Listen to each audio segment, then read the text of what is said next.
आज के इस वीडियो में हम लोग मूलाधार चक्र के बारे में पूरी जानकारी सरल तरीके से लेंगे। मूलाधार चक्र क्या है, इसका रंग कैसा होता है, इसकी आकृति कैसी होती है, ये हमारे शरीर में किस जगह मौजूद होता है, हमारे शरीर के किस अंग से ये जुड़ा होता है, इस चक्र को जागृत होने से व्यक्ति को क्या फायदा होता है, और सबसे महत्वपूर्ण बात यह है कि अगर मूलाधार चक्र हमारे शरीर में जागृत नहीं होता है तो मनुष्य किन किन परेशानियों को झेलता रहता है और इस चक्र को जागृत कैसे किया जाता है, तो आइए जानते हैं मूलाधार चक्र से जुड़ी इन सब बातों को। सबसे पहले मूलाधार चक्र का रंग लाल होता है।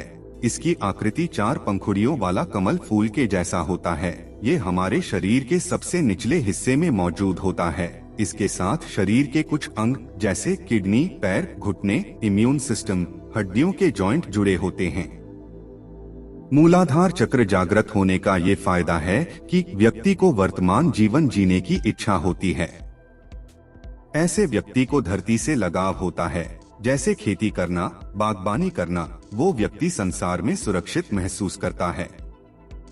उसका दिमाग स्थिर होता है, उसमें साहस होता है।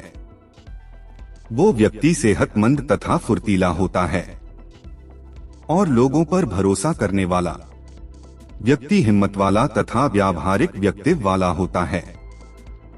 किसी भी निर्णय को लेकर उन पर टिके रहने की क्षमता होती है। और जिस व्यक्ति में मूलाधार चक्र जागृत नहीं होता है तो उसे जीवन जीने में इस प्रकार की परेशानियां आती है। उसे मानसिक तथा भावनात्मक समस्याएं आती रहती है। उसके मन में आत्महत्या करने का विचार आते रहता है। मन में हमेशा डर रहना, घबराहट होना, किसी पर विश्वास न करना, साहस की कमी होना, शरीर में कमजोरी रहता है। उसके दिमाग में हमेशा नकारात्मक विचार और गंदी सोच प्रवाहित होते रहता है। तनावग्रस्त, क्रोध आने जैसी समस्याओं से जूझता रहता है। शारीरिक समस्याएं भी भारी मात्रा में होती है, जैसे खून की कमी, थकावट, कमजोरी, दुबला पतला शरीर होना, पीठ के निचले हिस्से में दर्द होना, हाथ पैर ठंडे रहना जैसी शारीरिक समस्याएं बनी रहती है। अगर आपको इनमें से किसी भी अंग में कोई समस्या है तो समझ जाएं कि आपका मूलाधार चक्र का बैलेंस बिगड़ चुका है। इसलिए इन समस्याओं से छुटकारा पाने के लिए आपको अपने मूलाधार चक्र को नियंत्रण में करना होगा। मूलाधार चक्र को जागृत करने के लिए आपको लं मंत्र का जाप करते हुए ध्यान लगाना होता है। मूलाधार चक्र के चिन्ह की ऊर्जा और ऊपर उठने की गति दोनों ही विशेषता होती है। चक्र का रंग लाल है, जो शक्ति का रंग है। शक्ति का अर्थ है ऊर्जा, गति, जागृति और विकास। लाल सुप्त चेतना को जागृत कर सक्रिय, सतर्क चेतना का प्रतीक है। मूलाधार चक्र का एक दूसरा प्रतीक चिन्ह उल्टा त्रिकोण है, जिसके 2 अर्थ हैं। एक अर्थ बताता है कि ब्रह्मांड की ऊर्जा खींच रही है और नीचे की ओर इस तरह आ रही जैसे चिमनी में जा रही हो। अन्य अर्थ चेतना के ऊर्ध्व प्रसार का द्योतक है। त्रिकोण का नीचे की ओर इंगित करने वाला बिंदु प्रारंभिक बिंदु है, बीज है, और त्रिकोण के ऊपर की ओर जाने वाली भुजाएं मानव चेतना की ओर चेतना के प्रकटीकरण के द्योतक हैं। मूलाधार चक्र का प्रतिनिधित्व करने वाला पशु 7 सूंडों वाला एक हाथी है। हाथी बुद्धि का प्रतीक है। 7 सूंडे पृथ्वी के 7 खजानों की प्रतीक है। मूलाधार चक्र का तत्व पृथ्वी है, हमारी आधार और जो हमें ऊर्जा और भोजन उपलब्ध कराती है। मूलाधार चक्र जागरण का प्रभाव इस प्रकार होता है, जब मनुष्य के अंदर मूलाधार चक्र जागृत हो जाता है तो अपने आप ही उसके स्वभाव में परिवर्तन आने लगता है। व्यक्ति के भीतर वीरता, निर्भीकता और आनंद का भाव जागृत हो जाता है।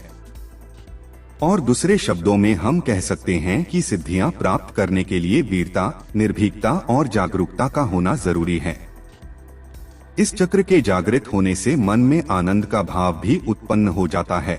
ध्यान रहे कि सबसे पहले मूलाधार चक्र को ही जागृत करना पड़ता है। जब व्यक्ति अपनी कुंडलिनी शक्ति को जागृत करना चाहता है तो उसकी शुरुआत भी उसे मूलाधार चक्र से ही करना पड़ता है। अब हम मूलाधार चक्र जागृत करने की विधि को जानते हैं। मूलाधार चक्र के सांकेतिक चित्र में 4 पंखुड़ियों वाला एक कमल है। ये चारों मन के चार कार्यों जैसे मानस, बुद्धि, चित्त और अहंकार का प्रतिनिधित्व करते हैं। मनुष्य तब तक पशुवत है जब तक कि वह इस चक्र में जी रहा है। इसीलिए भोग, निद्रा और संभोग पर संयम रखते हुए इस चक्र पर लगातार ध्यान लगाने से यह चक्र जागृत होने लगता है। इसको जागृत करने का दूसरा नियम है यम और नियम का पालन करते हुए साक्षी भाव में रहना। व्यक्ति आराम से बैठ जाएं और अपनी रीढ़ की हड्डी को सीधा रखें। अपने ध्यान को अपने गुदा और जननेंद्रियों के बीच के स्थान पर केंद्रित करें। अपनी तर्जनी उंगली और अंगूठे के साथ एक वृत्त बनाएं। हथेलियों को अपने घुटनों पर आकाश की ओर देखते हुए रखते हुए हाथों को विश्राम कराएं। गहरा श्वास लें और छोड़ दें। 7 से 10 श्वास लेते हुए दोहराएं। मूलाधार चक्र के जागरण नियम इस प्रकार है। मूलाधार चक्र को जागृत करने के लिए आपको कुछ नियमों का पालन करना होगा। इन नियमों का पालन करके ही आप मूलाधार चक्र को जागृत करने में सक्षम बन सकते हैं। वो नियम हैं जैसे संभोग और भोग एवं नशा से दूर रहना होगा। जब तक कोई व्यक्ति अपने पहले शरीर में ब्रह्मचर्य तक नहीं पहुंचता, फिर अन्य चक्र की संभावना पर काम करना मुश्किल होता है। ऐसी मान्यता है कि इस प्रकार के नियमों को अपनाने वाले व्यक्तियों के मूलाधार चक्र मात्र 30 मिनट में ही जागृत होने लगता है। तो ये थी मूलाधार चक्र के बारे में कुछ जानकारियाँ।